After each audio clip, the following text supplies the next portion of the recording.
Audio Jungle.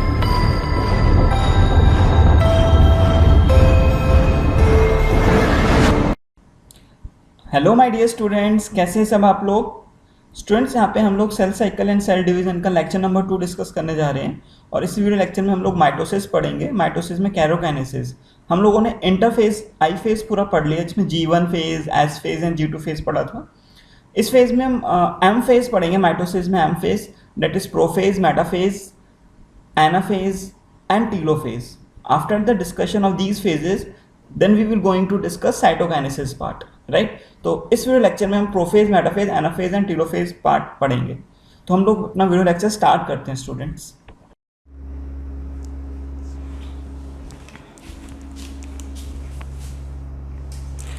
Students, तो आज हम लोग जो यहाँ पर डिस्कस करने जा रहे हैं वो हम डिस्कस करने जाएंगे एम फेज। जो हम लोगों ने सेल साइकिल में डिफरेंट फेजेस पढ़े थे, I phase and M phase. I phase में हमने G1 phase, S phase, G2 phase ये सारा हमने डिस्कस कर लिया था। G0 फेज, क्यूसेंट फेज भी डिस्कस कर लिया था। तो आज हम लोग यहाँ पे जो डिस्कस करेंगे वो हम डिस्कस करेंगे एम फेज। एम फेज तो हम लोगों ने देखा था सेल डिवीजन 3 टाइप का होता है, माइटोसिस, मियोसिस एंड हेमाइटोसिस। तो हम लोग सबसे पहले यहाँ पे जो डिस्कस करेंगे वो माइटोसिस डिस्कस करेंगे, ठीक है। माइटोसिस, तो माइटोसिस को जो सबसे पहले स्टडी किया था स्ट्रॉसबर्गर ने in onion root tip cells. तो माइटोसिस को सबसे पहले जो स्टडी किया था स्ट्रॉसबर्गर ने डिस्कस किया था in onion root tip cells, ठीक है। तो अगर हम देखें माइटोसिस में, तो माइटोसिस जो होती है वो इक्वेशनल डिवीजन है। इक्वेशनल डिवीजन, इसको इक्वेशनल डिवीजन क्यों बोलते हैं? क्योंकि सपोज करो एक पेरेंट सेल है और इस सेल में 46 क्रोमोसोम्स हैं। जब ये डिवाइड करेगा 2 डॉटर सेल में, तो जो डिवाइड करेगा डॉटर सेल्स होंगे, तो इन डॉटर सेल में भी जो क्रोमोसोम आएंगे वो कितने आएंगे? 46 एंड 46। तो इस टाइप की डिवीजन को जब डिवीजन करने के बाद equal number of chromatin, equal number of chromosomes, और we can say DNA, genetic material, और यहाँ पे जो सेल ऑर्गेनेल्स हैं वो इक्वली डिस्ट्रीब्यूट हो जाते हैं 2 डिफरेंट डॉटर सेल्स में। तो इसको हम बोलते हैं equational division. As we see in the board, in this cell there is 46 chromosomes, and after division 2 daughter cells are formed, and each daughter cells contain 46 chromosomes. So the number of chromosomes is same as the parent cell. So that is why it is called as equational division. इसलिए हम इसको equational division बोलते हैं, ठीक है। तो mitosis को हमने देख लिया, equational division होता है। आगे डिस्कस करते हैं। अगर हम आगे देखें, ये जो माइटोसिस होता है, माइटोसिस की अगर बात करें तो एनिमल सेल में माइटोसिस, इन एनिमल्स जो माइटोसिस होता है वो सोमैटिक सेल में होता है। सोमैटिक सेल्स में होता है। We can say diploid somatic cells, diploid somatic cells. तो mitosis in animals occurs in the diploid somatic cells. Somatic cells ऐसे सेल्स होते हैं जो कि एक जनरेशन से दूसरी जनरेशन में ट्रांसफर नहीं हो पाते, like our skin cells, hair cells, these all cells are somatic cells. एक जर्मिनल सेल्स होते हैं। जर्मिनल सेल्स जैसे ओवा, स्पर्म, तो ये एक जनरेशन से दूसरी जनरेशन में जीन्स को ट्रांसफर कर देते हैं। लेकिन सोमैटिक सेल्स वो होते हैं जो एक जनरेशन से दूसरी जनरेशन में ट्रांसफर ना हो पाए, like skin cells, hair cells, all these are somatic cells. तो माइटोसिस एनिमल्स में डिप्लॉयड सोमैटिक सेल्स में होती है। डिप्लॉयड का कहने का मतलब यहाँ पर ये है, जैसे हम लोग डिप्लॉयड है, जैसे हम लोगों का क्रोमोसोम नंबर 1 की 2 कॉपी हैं, क्रोमोसोम नंबर 2 होगा, उसकी भी कितनी कॉपी होंगी? उसकी भी 2 कॉपी होंगी। तो हर एक क्रोमोसोम की कितनी कॉपीज हैं? 2 कॉपीज हैं, identical 2 copies of each and every chromosome. तो इसको बोलते हैं डिप्लॉयड। अगर 3 कॉपी हो किसी क्रोमोसोम की तो उसको ट्रिप्लॉयड बोलेंगे, ठीक है। अगर एक ही कॉपी हो तो उसको क्या बोलेंगे? हैप्लॉयड। तो जो माइटोसिस होता है एनिमल्स में, किस में होता है? Diploid somatic cells. In plants mitosis can occur in haploid as well as in diploid cells. तो प्लांट्स में जो माइटोसिस होगा वो हैप्लॉइड और डिप्लॉइड सेल दोनों में हो सकता है, राइट। तो इसको हम थोड़ा नोट डाउन कर लेंगे। अब आगे डिस्कस करते हैं। तो आगे हम देखते हैं माइटोसिस में हम लोगों ने आई फेज डिस्कस कर लिया था जिसमें G1, S और G2 आता है। हम लोग एम फेज डिस्कस करेंगे। तो जो एम फेज की जो स्टार्टिंग होता है, जो स्टार्टिंग पार्ट होता है एम फेज का, उसमें कैरियोकाइनेसिस होगी। कैरियोकाइनेसिस, तो Cairo means nucleus, kinesis means division, Cairo means nucleus, kinesis means division. So division of nucleus is karyokinesis. इसकी डिफरेंट स्टेजेस होती हैं, prophase, metaphase, anaphase and the last one is telophase. तो हम लोगों को ये स्टेज डिस्कस करनी है और इन चारों स्टेज में क्या होता है, कैरियोकाइनेसिस। जब ये कैरियोकाइनेसिस पूरी हो जाती है, मतलब न्यूक्लियस डिवाइड कर जाता है, फिर एंड में इसके बाद क्या होता है, साइटोकाइनेसिस। उसके बाद क्या होगा, साइटोकाइनेसिस। तो यहाँ पर हम लोग कैरियोकाइनेसिस डिस्कस करने जा रहे हैं। तो कैरियोकाइनेसिस में हम लोग देखें, सबसे पहले प्रोफेज आएगा, फिर मेटाफेज आएगा, फिर एनाफेज आएगा, फिर टीलोफेज आएगा। तो ये सीक्वेंस याद रखना, prophase, metaphase, anaphase and telophase. तो सबसे पहले हम लोग जो डिस्कस करेंगे यहाँ पर, वो क्या डिस्कस करेंगे, प्रोफेज। तो प्रोफेज डिस्कस करते हैं। प्रोफेज, तो प्रोफेज क्या होता है, जैसे हम लोगों ने देखा जो हमारा आई फेज होता है, आई फेज का जो डीएनए होता है वो एक लाइक थ्रेड, एक थ्रेड है, ठीक है। वो काफ़ी जो है वो डीकंडेंस है, एक बहुत बड़ा थ्रेड है। अब प्रोफेज में क्या होता है, एक बार देखते हैं, डायग्राम देखते हैं। तो प्रोफेज स्टेज में यहाँ पे कुछ बना लेते हैं। ये अर्ली प्रोफेज है, अर्ली प्रोफेज का डायग्राम बना रहे हैं।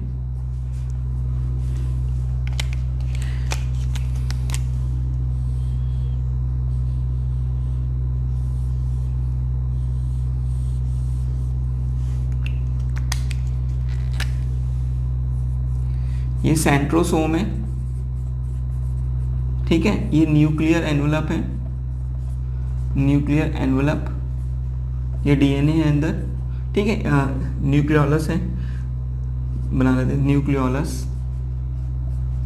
ये अर्ली प्रोफेज है। लेट प्रोफेज अगर देखें हम लोग, तो न्यूक्लियस एनवलप धीरे धीरे डिसइंटीग्रेट करना शुरू कर देते हैं, डिसइंटीग्रेशन ऑफ न्यूक्लियस। तो इसको एक बार बना लेते हैं अच्छे से।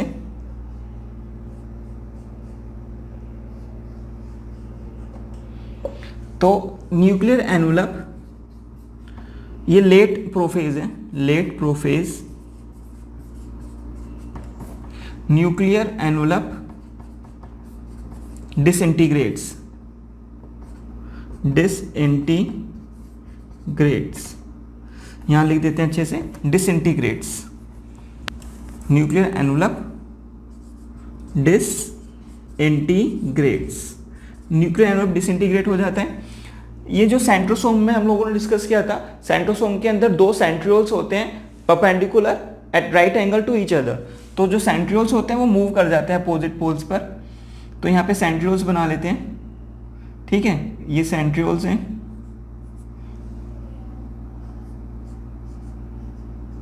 तो ये सेंट्रियोल्स आ गया अपोजिट पोल पर, लिख देते हैं ये सेंट्रियोल्स हैं, ये सेंट्रियोल है, अपोजिट पोल पे आ गए। सेंट्रियोल्स क्या बनाते हैं, हम लोगों ने डिस्कस किया था, माइक्रोट्यूब्यूल्स, माइक्रोट्यूब्यूल्स बनाते हैं ना, माइक्रोट्यूब्यूल्स से स्पिंडल फाइबर्स बनते हैं। हम लोगों ने डिस्कस किया था कि G2 फेज में क्या बनता है, ट्यूबुलिन प्रोटीन्स। वो ट्यूबुलिन प्रोटीन्स क्या बनाती है, माइक्रोट्यूब्यूल्स, और माइक्रोट्यूब्यूल्स से क्या बनता है, स्पिंडल फाइबर्स। तो याद रखेंगे भाई, G2 फेज में ट्यूबुलिन प्रोटीन्स बनी थी, इन ट्यूबुलिन प्रोटीन्स से क्या बना, माइक्रो ट्यूब्यूल्स, और माइक्रोट्यूब्यूल्स क्या बनाते हैं, स्पिंडल फाइबर्स, स्पिंडल फाइबर्स बनाते हैं, ठीक है। तो ट्यूबुलिन प्रोटीन्स G2 फेज में बन गई थी, तो माइक्रोट्यूब्यूल्स बनती है, माइक्रोट्यूब्यूल्स से क्या बनते हैं, स्पिंडल फाइबर्स। तो ये बनाता कौन है, स्पिंडल फाइबर्स, सेंट्रियोल्स बनाते हैं। तो जो सेंट्रियोल्स हैं यहाँ से स्पिंडल फाइबर्स बनना स्टार्ट हो जाएंगे प्रोफेज में, ठीक है। तो इसको बोलते हैं हम एस्ट्रल रेज, ठीक है। स्पिंडल फाइबर्स हैं यहाँ, ये स्पिंडल फाइबर्स, एस्ट्रल रेज ये स्पिंडल फाइबर्स ही हैं, स्पिंडल फाइबर्स, ठीक है। सेंट्रियोल्स, ये एस्ट्रल रेज शॉर्ट होती हैं ये, और ये स्पिंडल फाइबर्स बनना स्टार्ट हो गए, ठीक है। इन तीनों को मिलाकर हम बोलते हैं माइटोटिक एपरेटस, ठीक है। अब क्या होता है, एक और डायग्राम देते हैं, और इसमें जो क्रोमोसोम्स होंगे थोड़ा कुछ इस टाइप दिखेंगे, ये क्रोमोसोम्स है, ठीक है। तो अगर हम बात करें अर्ली प्रोफेज और लेट प्रोफेज में, अर्ली प्रोफेज तो एक स्टार्टिंग स्टेज है, इसमें न्यूक्लियर एनवलप दिख रहा था, लेकिन इधर क्या होता है, न्यूक्लियर एनवलप डिसइंटीग्रेट कर जाता है। तो प्रोफेज स्टेज में न्यूक्लियर एनवलप का डिसइंटीग्रेशन स्टार्ट हो जाता है और वो धीरे धीरे डिस्ट्रॉय होना स्टार्ट हो जाता है। सेंट्रियोल्स जो होते हैं वो अपोजिट पोल्स पर मूव कर जाते हैं, सेंट्रियोल से स्पिंडल फाइबर्स का बनना स्टार्ट हो जाता है। सेंट्रियोल्स और स्पिंडल फाइबर्स मिलाकर माइटोटिक एपरेटस, राइट। इस लेट प्रोफेज में क्या होता है, लेट प्रोफेज में जो सेल ऑर्गेनील्स होते हैं लाइक ईआर, माइटोकॉन्ड्रिया, ये सब, ठीक है, न्यूक्लियोलस, ये सब धीरे धीरे माइक्रोस्कोप में विजिबल नहीं होते हैं लेट प्रोफेज में, ठीक है। तो ये डायग्राम है प्रोफेज के, कुछ पॉइंट्स हैं, मैं यहाँ लिख देता हूँ, इसको थोड़ा रब कर देते हैं। तो प्रोफेज में अगर हम बात करें, जो हमें थोड़ा याद रखना है, पहला point nuclear envelope disintegrates, nuclear envelope जो होता है वो डिसइंटीग्रेट हो जाता है। दूसरा पॉइंट जो हमें याद रखना है यहाँ पर, centrioles moves to opposite poles, centrioles opposite poles पर मूव कर जाते हैं, ठीक है। तीसरा पॉइंट ईआर, न्यूक्लियोलस, ठीक है, Golgi etcetera are not visible in microscope, ये सब विजिबल नहीं होंगे माइक्रोस्कोप में, ठीक है। Condensation of chromosomes, condensation of chromosomes starts during this stage. Chromosome का कंडेंसेशन स्टार्ट हो जाता है, इसका मतलब क्या हुआ कि हम लोगों ने देखा था आई फेज में जो क्रोमोसोम एक धागा है, अब क्या वो धागा को धीरे धीरे, जैसे हम लोगों ने डिस्कस किया था, इसको एक बार देख लेते हैं यहाँ से, ये एक धागा है क्रोमोसोम, ठीक है। अब ये G1 G2 फेज में एक धागा की, ये जो DNA होता है एक धागा है। अब क्या होता है कंडेंसेशन, मतलब ये अब धीरे धीरे कंडेंस करेगा, एक के ऊपर एक कॉइल कर रहे हैं, तो इससे क्या होगा, इससे इसकी लेंथ तो कम हो जाएगी और थिकनेस बढ़ जाएगी। जैसे देखो इसको हम कर रहे हैं, तो इससे क्या होगा, कंडेंसेशन से लेंथ कम हो जाएगी और थिकनेस बढ़ जाएगी, ठीक है।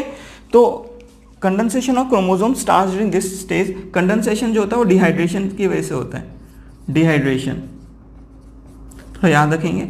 तो कंडेंसेशन डिहाइड्रेशन की वजह से होता है, डिहाइड्रेशन मतलब रिमूवल ऑफ वाटर मॉलिक्यूल, ठीक है। तो ये कुछ प्रोफेज के पॉइंट्स हैं जो हम लोगों को थोड़ा याद रखना होगा। Nuclear envelope disintegrates, centrioles moves through the opposite poles, ER, nucleolus, Golgi और other cell organelle are not visible in microscope during this stage. Condensation of chromosome starts during this stage. जो कंडेंसेशन होता है वो dehydration से होता है, मतलब length कम होती जाएगी और उसका जो थिकनेस है वो बढ़ता जाएगा, ठीक है। तो ये प्रोफेज में होता है। ड्यूरिंग दिस स्टेज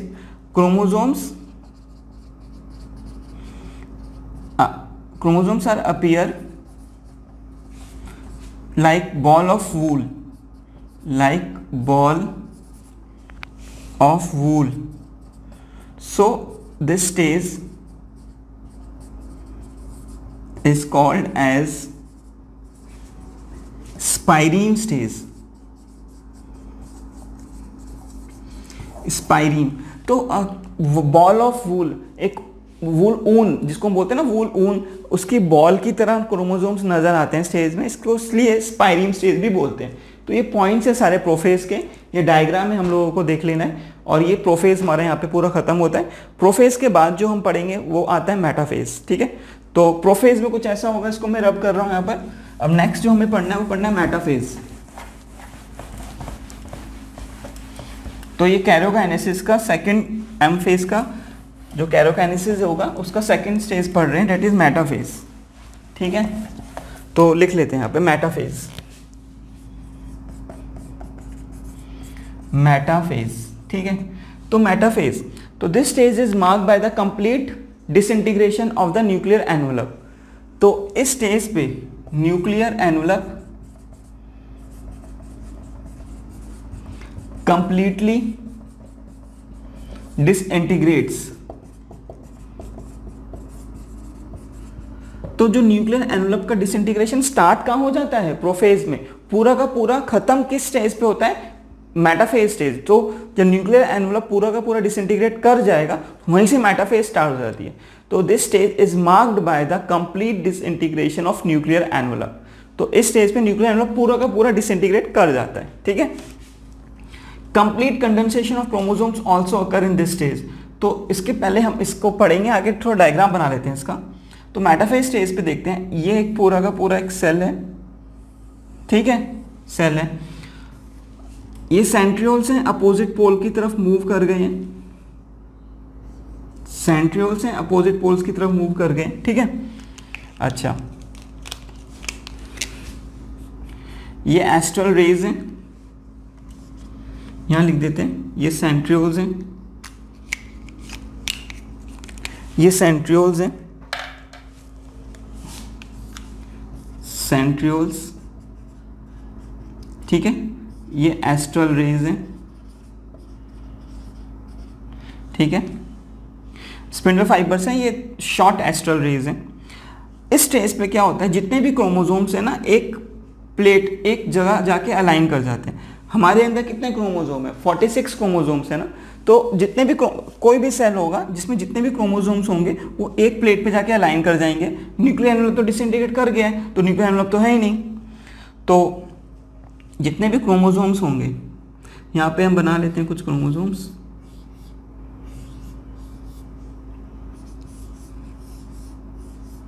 दो क्रोमोसोम बना लिए। अगर इस किसी सेल में 46 क्रोमोसोम्स हैं तो 46 के 46 क्रोमोसोम एक प्लेट पे जाके अलाइन कर जाएंगे। अगर किसी सेल में 20 क्रोमोसोम है तो 20 के 20 क्रोमोसोम एक जगह एक प्लेट पे जाकर एक मिड पॉइंट पे जाके अलाइन कर जाते हैं, और इसको बोलते हैं हम इक्वेटोरियल प्लेट या मेटाफेज प्लेट। तो ये जो जगह है इसको बोलते हैं मेटाफेज प्लेट या फिर इक्वेटोरियल प्लेट, ठीक है।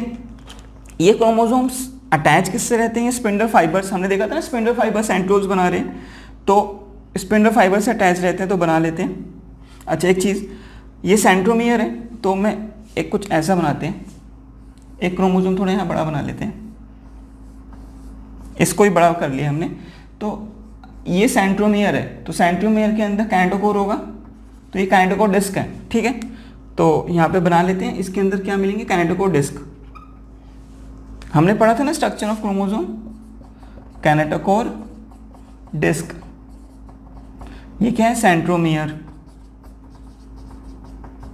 तो इस क्रोमैटिड की काइनेटोकोर डिस्क ये रही, और इस क्रोमैटिड की काइनेटोकोर डिस्क ये रही, ठीक है। क्योंकि मेटाफेज स्टेज में जो क्रोमोसोम होता है वो हमें डबल दिखता है ऐसा, ठीक है ना। ये सिस्टर क्रोमैटिड्स हैं, ये क्या है? Sister chromatids. ये हम लोग पढ़ चुके हैं सेल में, ये सिस्टर क्रोमैटिड्स हैं, ठीक है। These are sister chromatids. तो मेटाफेज स्टेज पे क्रोमोसोम जो होता है वो कुछ ऐसा विजिबल होता है जिसमें सिस्टर क्रोमैटिड्स हमें दिखते हैं, सीन विजिबल होते हैं, ठीक है। क्रोमोसोम डबल स्ट्रक्चर नजर आता है, और ये सेंट्रोमियर में काइनेटोकोर डिस्क। तो बना लेते हैं, ये क्या है? ये स्पिंडल फाइबर्स हैं। तो ये जो स्पिंडल फाइबर्स बनाए मैंने, तो जो स्पिंडल फाइबर आ रहा है एक इस वाले काइनेटोकोर से अटैच्ड है, और इस वाले क्रोमैटिड का जो काइनेटोकोर ये है उसका स्पिंडल फाइबर ये है, तो ये पोल से अटैच्ड है, ठीक है। अब ये कुछ ऐसा है, दोबारा समझेंगे। ये जो काइनेटोकोर है वो इस वाले क्रोमैटिड की है, तो ये जो काइनेटोकोर है वो इस वाले सेंट्रियोल से अटैच्ड है। तो ये जो पोल है, यहाँ पे सेंट्रियोल है, तो ये जो काइनेटोकोर है ये स्पिंडल फाइबर्स हैं। ये जो काइनेटोकोर है ये स्पिंडल फाइबर से अटैच्ड है इस पोल के सेंट्रियोल से। ये जो काइनेटोकोर है ये इस वाले सेंट्रियोल से अटैच्ड है, यहाँ पे जो सेंट्रियोल है नीचे वाले पोल से। तो इस तरह से ये क्रोमोसोम अटैच होता है दोनों पोल से, ठीक है। तो ध्यान रखना, तो ये जो हमने स्ट्रक्चर बनाया है यहाँ पर, इसको बोलते हैं हम लोग डिसकंटिन्यूअस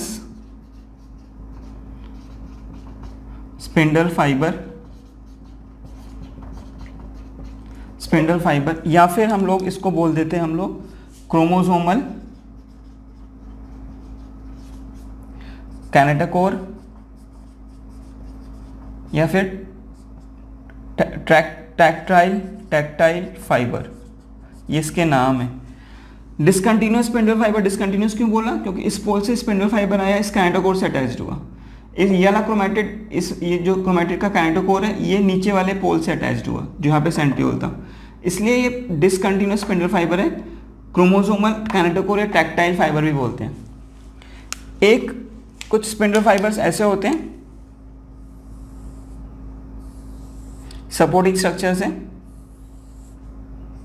ये जो स्पिंडल फाइबर्स बनाए, इनको बोलते हैं continuous spindle fibres, pole to pole, continuous spindle fibre, pole to pole fibre. हम देखेंगे तो इस वाले पोल से स्टार्ट हुआ ये फाइबर और पूरा का पूरा इस वाले पोल पे खत्म हुआ। इस वाले पोल पे स्टार्ट हुआ ग्रीन वाला और इस वाले पोल पे खत्म हुआ, तो ये सेंट्रोमियर से तो गुजर ही नहीं रहे, तो उसके लिए को पोल टू पोल फाइबर भी बोलते हैं, कंटिन्यूअस स्पिंडल फाइबर भी बोलते हैं। लेकिन ये वाला जो रेड से बनाया था, ये जो है ये यहाँ पे खत्म हुआ इस वाले कैनेटोकोर पे, और ये वाला क्रोमैटिड का जो कैनेटोकोर है ये इस वाले पे अटैच हुआ। तो कुछ इस तरह ये जो कैनेटोकोर है वो ऊपर वाले पोल के सेंट्रियोल से अटैच हुआ, ये वाला कैनेटोकोर नीचे वाले पोल पे के सेंट्रियोल से अटैच हुआ, इसलिए डिसकंटिन्यूअस या कैनेटोकोर फाइबर भी बोलते हैं। ठीक है, तो ये एक स्ट्रक्चर है मेटाफेज का। तो मेटाफेज में हम लोगों ने देखा जो क्रोमोसोम्स हैं वो एक प्लेट पे जाके अलाइन कर जाते हैं। जितने भी क्रोमोसोम्स होते हैं, अगर हमारी बॉडी में 46 हैं तो हमारे सेल में जो 46 क्रोमोसोम्स हैं, तो पूरा के पूरे क्रोमोसोम 46 एक प्लेट पे जाके अलाइन कर जाएंगे। उस प्लेट का नाम है मेटाफेज प्लेट या इक्वेटोरियल प्लेट। ये जो क्रोमोसोम्स होते हैं वो स्पिंडल फाइबर से अटैच्ड हैं। ये जो स्पिंडल फाइबर्स दिख रहे हैं जो छोटी सी है वो एस्ट्रल रेज हैं। कुछ स्पिंडल फाइबर्स इस वाले सेंट्रियोल से इस वाले सेंट्रियोल पे कंटिन्यूअस हैं, वो कंटिन्यूअस स्पिंडल फाइबर है। कुछ स्पिंडल फाइबर्स अटैच होंगे इस वाले क्रोमैटिड के कैनेटोकोर से, कुछ स्पिंडल फाइबर अटैच होंगे इस वाले क्रोमैटिड के कैनेटोकोर से, लाइक दिस। इसको बोलते हैं हम डिसकंटिन्यूअस क्रोमोसोमल कैनेटोकोर या टैक्टाइल फाइबर। तो ये हम लोगों ने देखा कि ये मेटाफेज स्टेज का डायग्राम है, तो इसको हम अच्छे से बनाएंगे। कुछ पॉइंट्स हैं जो हम लोग यहाँ लिखेंगे अब, तो इसको थोड़ा रब कर देते हैं। तो अब हम जो पढ़ने जा रहे हैं इसके कुछ पॉइंट्स पढ़ने जा रहे हैं, ठीक है। तो इसको मैं थोड़ा रब कर देता हूँ।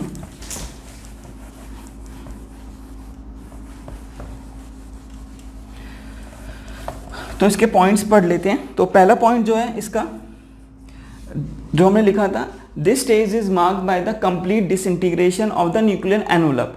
तो जो ये स्टेज है वो जब स्टार्ट होती है तो पूरा न्यूक्लियर एनवलप डिसइंटीग्रेट हुआ होता है। तो देखो बिल्कुल नहीं बनाया न्यूक्लियर एनवलप, ठीक है। तो nuclear envelope completely डिसइंटीग्रेट्स, nuclear envelope completely डिसइंटीग्रेट्स, ठीक है। पहला पॉइंट ये हो गया। दूसरा, complete condensation of chromosomes occurs at this stage. Chromosomes का पूरा कंप्लीट कंडेंसेशन यहां कंप्लीट होता है। शुरू कहां होता है? प्रोफेज में। कंप्लीट कहां होता है? इस वाली स्टेज में, मेटाफेज में। तीसरा, क्रोमोसोम्स जो होते हैं, chromosomes appears as double structure that is sister chromatids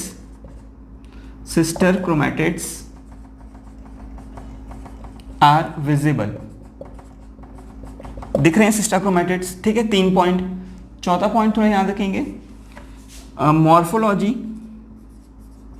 morphology या फिर morphology of the chromosomes can be studied. Morphology like structure of chromosomes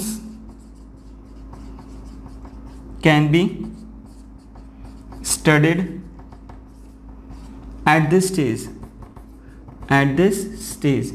तो थोड़ा याद रखेंगे, क्रोमोसोम्स की मॉर्फोलॉजी जो होती है वो इस स्टेज पे हम पढ़ सकते हैं। मॉर्फोलॉजी मतलब एक्सटर्नल स्ट्रक्चर, हमें अगर स्ट्रक्चर देखना है क्रोमोसोम का, ठीक है, उसका साइज कितना बड़ा है कितना छोटा है, वो सब हम लोग इस मेटाफेज पे स्टडी कर पाएंगे, ठीक है।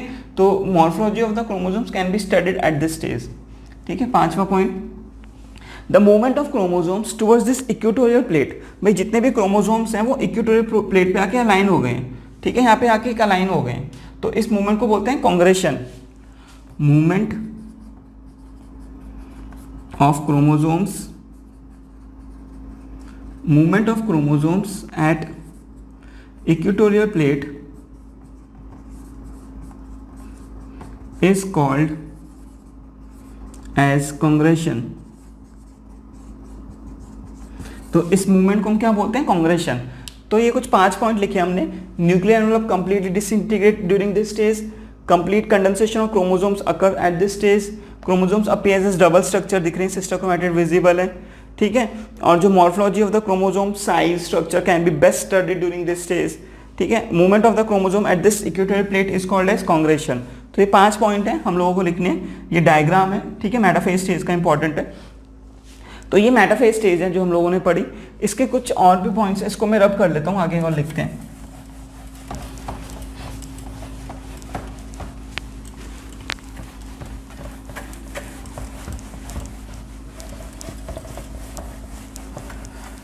अब देखते हैं यहाँ पर, अब जो कुछ नोट के पॉइंट्स हैं, नोट डाल के लिखेंगे हम। कुछ केमिकल्स होते हैं लाइक कॉल्चिसिन, टैक्सोल, ये केमिकल्स क्या करते हैं, these chemicals arrest the cell at metaphase stage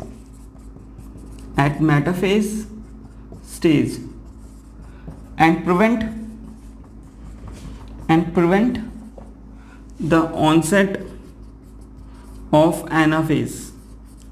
इसका क्या मतलब हुआ, अगर हम किसी सेल को ये केमिकल्स दे दें, टैक्सोल एक एंटी कैंसरस ड्रग भी है, ठीक है। कॉल्चिसिन हम लोग प्लांट्स में यूज़ करते हैं प्लॉइडी लेवल को बढ़ाने के लिए, हम डिस्कस करेंगे आगे। तो अगर ये केमिकल्स यूज़ करें तो कोई जो सेल होगा मेटाफेज स्टेज पे आके रुक जाएगा और एनाफेज स्टेज नहीं आएगी। तो arrest the cell at metaphase stage, metaphase को रोक देगा, ठीक है, और जो एनाफेज स्टेज होगी उसको नहीं आने देगा ये केमिकल्स, ठीक है।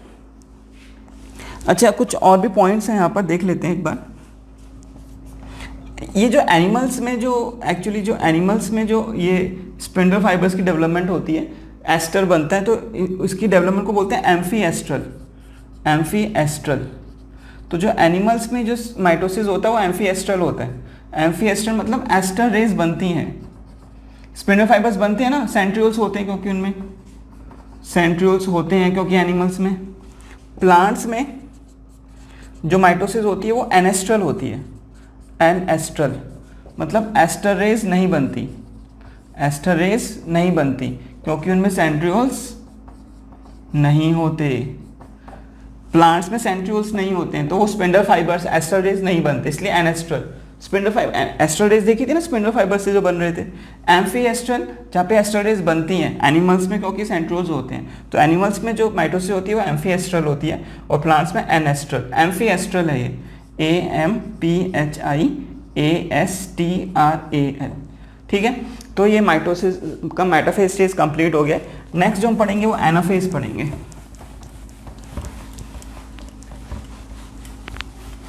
तो एनाफेज के पहले डायग्राम बना लेते हैं, फिर इसके पॉइंट्स लिखेंगे। एनाफेज, ठीक है। तो एनाफेज पहले अर्ली एनाफेज बनाते हैं। सेल है, ठीक है,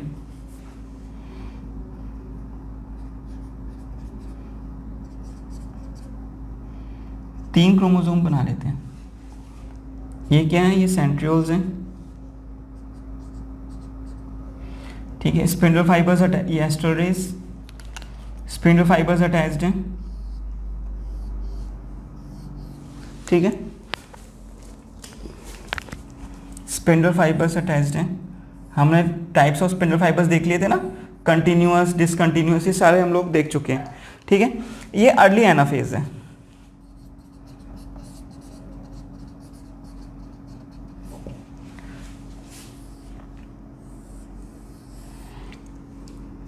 सेंट्रियोल्स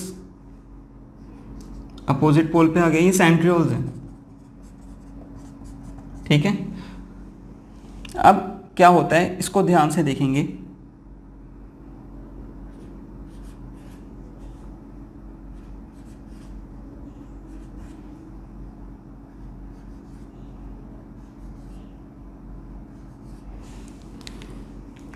ये जो है एस्ट्रल रेस,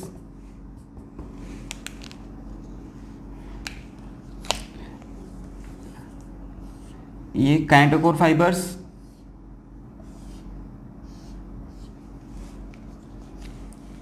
कंटिन्यूस फाइबर्स है, ठीक है। ये मिड एनाफेज है, मिड। अब इनको एक्सप्लेन करते हैं, अभी डायग्राम बना लेते हैं पहले। Late anaphase, centrioles, astral raise,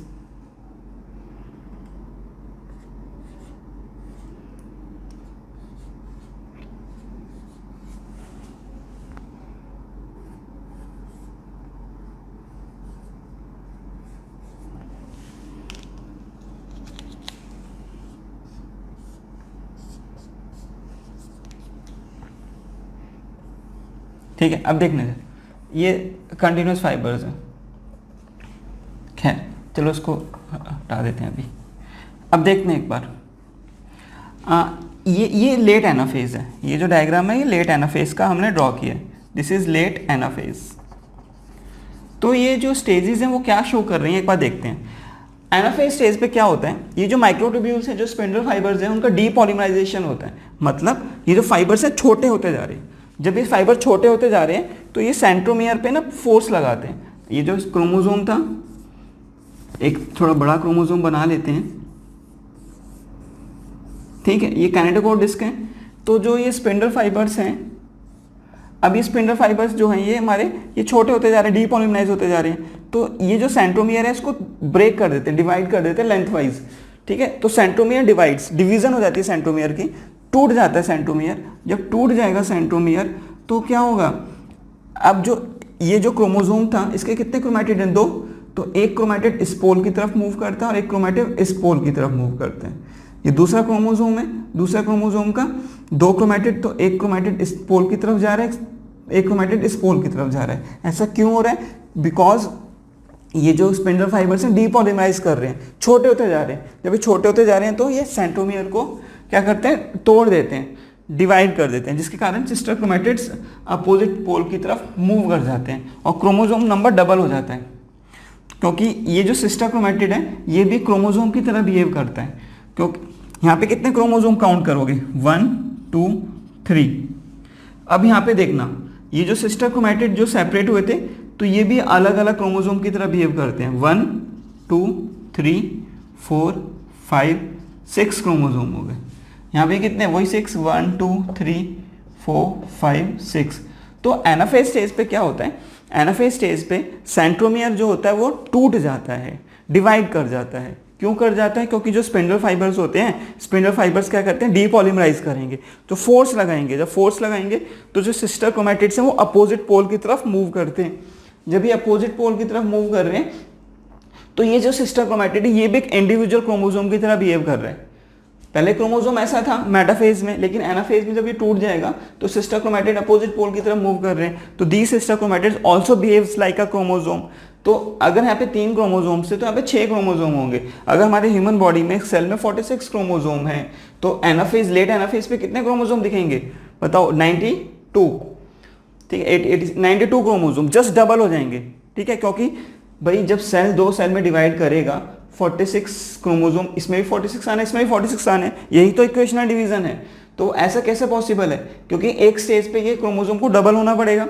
जब 46 इंटू 46 जब डबल होगा, 46 इंटू 2, 46 प्लस 46, 46 प्लस 46, ठीक है, तो 92 होना पड़ेगा। तभी तो 92 दिखेंगे यहाँ पर, ठीक है। तभी तो जब ये डिवाइड करेगा तो ये एक अलग न्यूक्लियस बनेगा जिसमें 46 जाएंगे, ये अलग बनेगा 46 जाएंगे।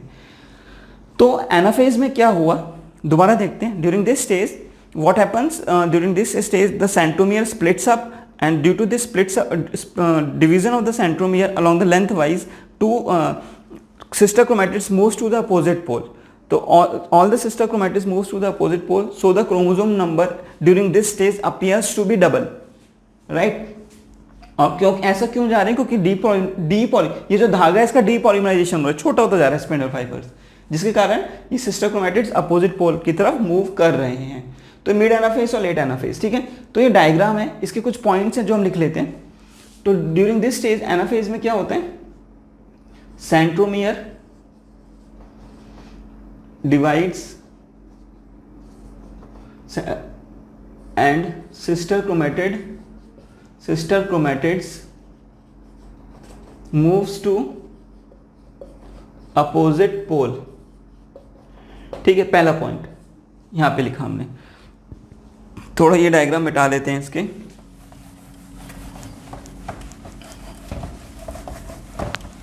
ठीक है, दूसरा पॉइंट अब देखना, इसमें देखना ये जो डायग्राम बनाया मैंने, तो ये सेंट्रोमियर है.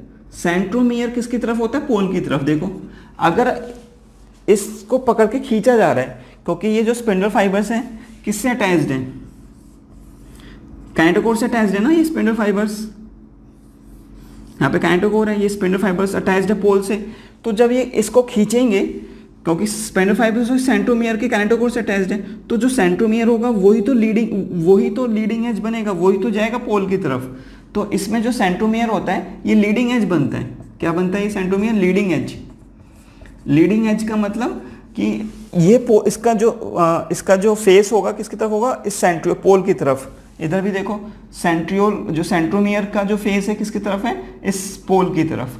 तो भाई सीधी सी बात है, अगर किसी इंडिविजुअल को हाथ पकड़ के खींचो, एक हाथ पकड़ के खींचा हमने, तो वो हमारी तरफ आएगा, जहां से हमने हाथ पकड़ा है वही तो हमारी तरफ होगा, या उसका दूसरा हाथ हमारी तरफ होगा. नहीं, जो हमने हाथ पकड़ा उसका वो हमारी तरफ होगा, और दूसरा हाथ जो फ्री है वो दूसरे एंड पे होगा ना, वो हमारी तरफ जो आएगा, जिस हाथ से पकड़ा हमने वही आएगा. ठीक है, सिमिलरली हेयर ऑल्सो, ये जो स्पिंडल फाइबर्स हैं ये सेंट्रोमियर से अटैच्ड हैं, तो सेंट्रोमियर ही इसकी तरफ होगा, पोल की तरफ. तो सेंट्रोमियर को लीडिंग एज मिलता है, और जो ये क्रोमैटिड्स हैं ये लैग करते हैं पीछे. ठीक है, ट्रेल करते हैं पीछे, ट्रेल बिहाइंड, थोड़ा याद रखेंगे. ठीक है, तो पहला पॉइंट हो गया. दूसरा पॉइंट लिखते हैं, each sister chromatid of a chromosome, each sister chromatid of a chromosome behaves like a individual chromosome. तो जैसे कि हम लोगों ने इस एग्जाम्पल में 3 क्रोमोजोम लिए थे, तो 3 क्रोमोजोम लिए थे, तो कितने क्रोमोजोम हो गए एंड में, 6 हो गए, क्योंकि हर एक सिस्टर क्रोमैटिड कैसा बिहेव कर रहे हैं, इंडिविजुअल क्रोमोजोम की तरह. ठीक है, तीसरा point, during this stage the shape of the chromosome can be best studied. shape, ध्यान रखना, साइज स्ट्रक्चर मेटाफेज में, लेकिन शेप, पर्टिकुलरली शेप एनाफेज में. ड्यूरिंग दिस स्टेज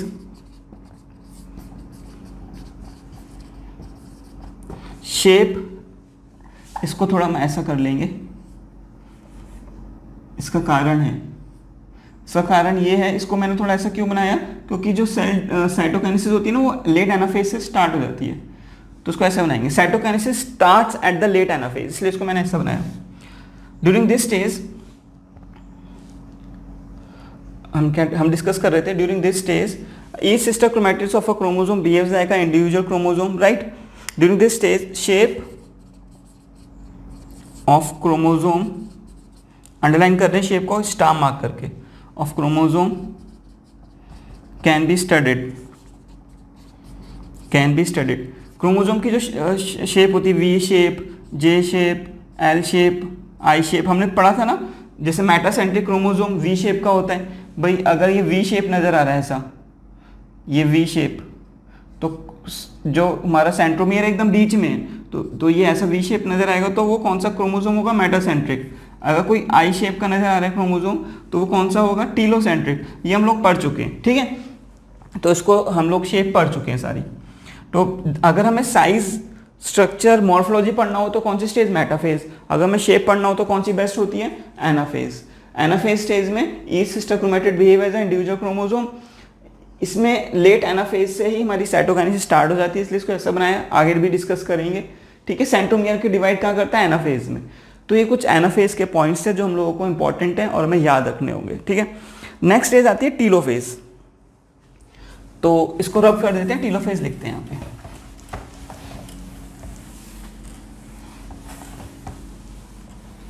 अब देखना, telophase, telophase is just opposite to prophase. Prophase के अपोजिट होती है, देखते हैं एक बार। प्रोफेज में बताओ, प्रोफेज में न्यूक्लियर एनवेलप डिसइंटीग्रेट करता है, यहां पे न्यूक्लियर एनवेलप रीअपियर। प्रोफेज में स्पिंडल फाइबर्स बनते हैं, यहां पे डिसअपियर होते हैं। ये क्या होते हैं? डिसअपियर। स्पिंडल फाइबर्स डिसअपियर होने स्टार्ट हो जाते हैं। ठीक है, प्रोफेज में cell organelles like ER, Golgi, nucleolus visible नहीं होते माइक्रोस्कोप में, लेकिन यहाँ विजिबल होते हैं। न्यूक्लियोलस है ये, यहाँ भी न्यूक्लियोलस होगा। ठीक है, तो क्रोमोसोम्स क्या हो जाते हैं, सॉरी सेल ऑर्गेनेल्स क्या हो जाते हैं? विजिबल हो जाते हैं। अब मुझे बताओ, न्यूक्लियर एनवेलप आगे, तो इस सेल में दो न्यूक्लियस हो या नहीं हुए? भाई एक न्यूक्लियस ये हो गया, एक न्यूक्लियस ये हो गया। ठीक है, जब डिवाइड करेगा तो एक न्यूक्लियस एक सेल में जाएगा, ये न्यूक्लियस दूसरे सेल में जाएगा। भाई अगर हमने यहाँ पे 46 क्रोमोसोम लिए होते तो 46 क्रोमेटिड यहाँ आए होते, 46 क्रोमेटिड यहाँ आए होते, तो इस न्यूक्लियस में भी कितने, क्योंकि each chromatid behave as a chromosome, तो अब इस न्यूक्लियस में भी 46 क्रोमोसोम होते हैं और इसमें भी 46 क्रोमोसोम होते हैं न्यूक्लियस में, तो न्यूक्लियस से डिवाइड कर गया। ठीक है, ये सेंट्रियोल्स हैं। तो इसमें क्या होता है? Nuclear envelope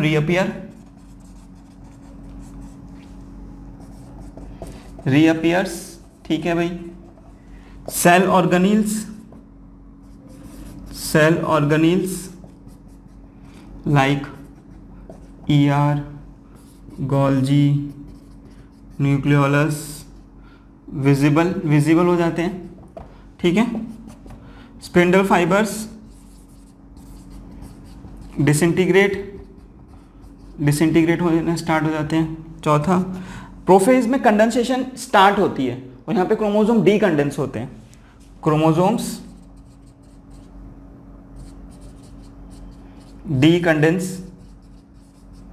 decondense during this stage.